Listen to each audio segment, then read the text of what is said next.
नमस्कार साथियों। आज है शिक्षक दिवस।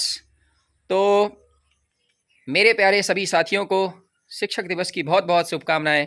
और जिन अध्यापकों ने मुझे पढ़ाया, मुझे काबिल बनाया, मुझे अच्छे संस्कार दिए, उनको भी मैं आज स्मरण कर रहा हूं।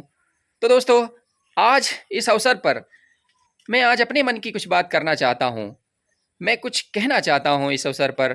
तो दोस्तों, बात यह है कि हमारा देश कभी विश्वगुरु था और दुनिया में धाक थी हमारी, शान थी हमारी, डंका बजता था, भारत की बात होती थी।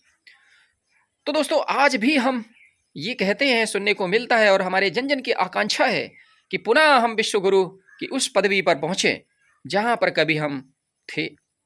तो दोस्तों, इसके लिए हमें करना क्या होगा?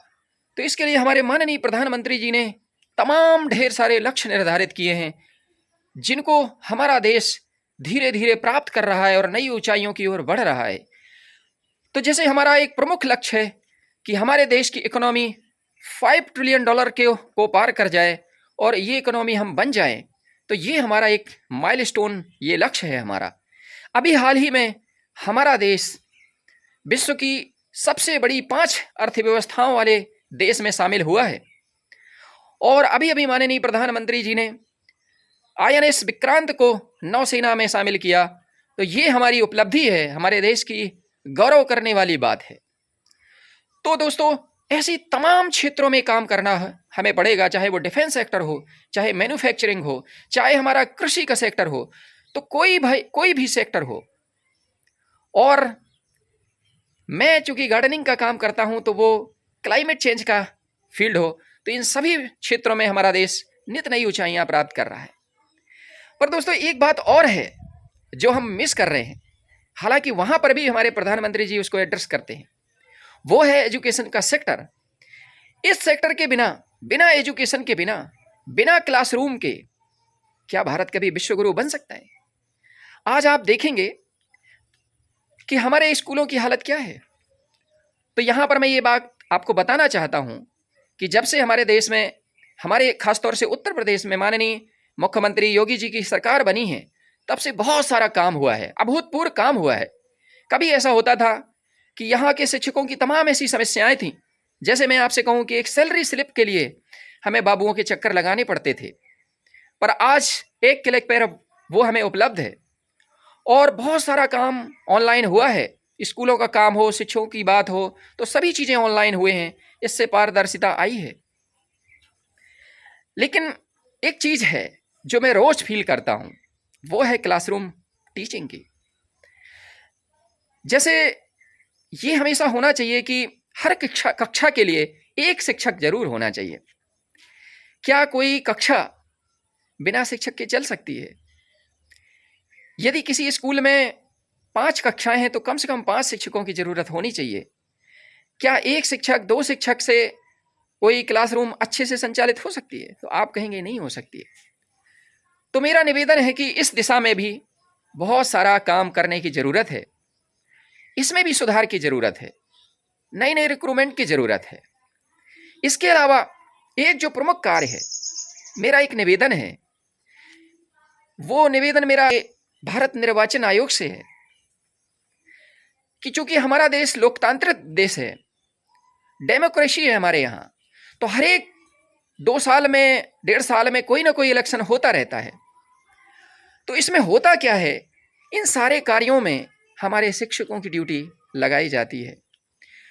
तो मैंने ये देखा अपने 12-13 साल के करियर में कि हमारे स्कूलों से कोई ना कोई शिक्षक ऐसा है जिसको परमानेंट BLO वो बना हुआ है, यानी वो BLO का कार्य बराबर से कर रहा है। तो क्या कभी इस बात का आकलन किया गया कि एक शिक्षक जो बराबर से BLO है, तो कितने घंटे का लॉस हो रहा है? मैं कहता हूं कि 1 घंटे का, 1 मिनट का लॉस भी नहीं होना चाहिए बच्चों का। लेकिन जब एक शिक्षक हमारा डिप्लॉयड होता है, इधर उधर जाता है, BLO का कार्य करता है, सालों साल BLO का कार्य करता है, तो ना जाने कितने हजारों घंटे बर्बाद होते हैं स्कूलों के। इस बारे में कभी कोई बात नहीं होती, इस बारे में कभी कोई रिसर्च नहीं आता है। तो मेरा निवेदन है माननीय भारत निर्वाचन आयोग से, इलेक्शन कमीशन ऑफ इंडिया से, कि वे और अच्छा सा इस दिशा में कार्य करे और स्मार्ट बने और ऐसे कोई उपाय सोचे, आउटसोर्सिंग करे, जहां पर बीएलओ जैसे कार्य किसी अन्य संस्था से, अन्य व्यक्ति से, और हमारे देश में बेरोजगारों की कमी नहीं है, वहां से हायर किया जा सकता है, वहां से काम कराए जा सकते हैं। केवल एक शिक्षकों के सहारे ये सब नहीं छोड़ा जा सकता है। मैं ये मानता हूं कि चूंकि हमारा देश लोकतांत्रिक देश है तो इलेक्शन तो होंगे ही, बराबर होंगे, होते रहेंगे, होते रहे हैं, लेकिन इसमें सुधार की जरूरत है। अगर हम चाहते हैं कि हमारी गुणवत्ता बनी रहे, हमारे क्लासरूम टीचिंग बहुत बेहतरीन हो, तो इस दिशा में जरूर जरूर सोचना पड़ेगा। कई बार हमारे शिक्षक हाई कोर्ट जाते हैं, वहां से स्टे लेने जाते हैं कि हमें बीएलओ का काम नहीं करना है। ऐसी कोई व्यवस्था होनी चाहिए कि जहां पर इन शिक्षकों को क्लासरूम के अंदर होना चाहिए, वहां इनको भेजा जाए, ना कि गली गली में दूसरे काम करवाए जाए इनसे। इसके अलावा एक चीज और है, वो है विद्यालयों में एमडीएम की व्यवस्था, जो बहुत ही क्रांतिकारी व्यवस्था है। ये इसमें ठहराव हुआ है बच्चों का, ये बच्चों के लिए जरूरी है, पर इसमें हर चीज के लिए शिक्षक ही इसमें इन्वॉल्व रहे, ये कैसे हो सकता है? जैसे मैं एक प्रधान अध्यापक हूं, तो मेरा पहला काम सुबह से मैं क्या ड्यूटी करता हूं स्कूल में जाके, तो मैं पहले सब्जी खरीदता हूं, किसी सब्जी वाले के दुकान में जाता हूं, किसी दूध वाले के दुकान में जाता हूं, किसी फल वाले के दुकान में जाता हूं, और मैं वहां से अपनी ड्यूटी स्टार्ट करता हूं, और इसके बाद फिर मैं स्कूल में अपनी इस व्यवस्था को लागू करता हूं। तो ये सब करने के दौरान कई दिक्कतों का सामना करना पड़ता है, ऑडिट कराने पड़ते हैं, तमाम ऐसी चीजें होती हैं जहां पर यह कार्य, सारा कार्य शिक्षकों को करना पड़ता है। तो क्यों ना कोई ऐसी व्यवस्था बनाई जाए जहां पर शिक्षक को सिर्फ क्लासरूम के अंदर भेजा जाए, बाकी के काम उससे ना कराए जाए, क्योंकि ऑलरेडी शिक्षकों को बहुत सारा काम करना पड़ता है।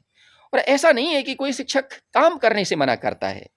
मैं सिर्फ ये मुद्दा इसलिए उठा रहा हूं कि हमें अगर यदि विश्वगुरु बनना है, आगे बढ़ना है, दुनिया के देशों में शामिल होना है, तो हमें इस विषय में जरूर सोचना पड़ेगा कि हमारे क्लासरूम कैसे होते हैं। क्योंकि हम ये मानते हैं कि बच्चा स्टार्टिंग से जो संस्कार सीखेगा वो इन स्कूलों से ही सीखेगा, जो भविष्य का नागरिक बनेगा इन स्कूलों से ही बनेगा। तो इस दिशा में जरूर हमें सोचना चाहिए और जरूर प्रयास करने चाहिए। तो मैं समझता हूं कि संबंधित लोग, संबंधित विभाग इस विषय में जरूर सोचेंगे। आज के इस पावन दिवस पर, आज शिक्षक दिवस है, तो आज मुझे भी इस मौके पर सम्मानित किया गया, तो पुनः आपको इस दिवस की बहुत बहुत बधाइयाँ।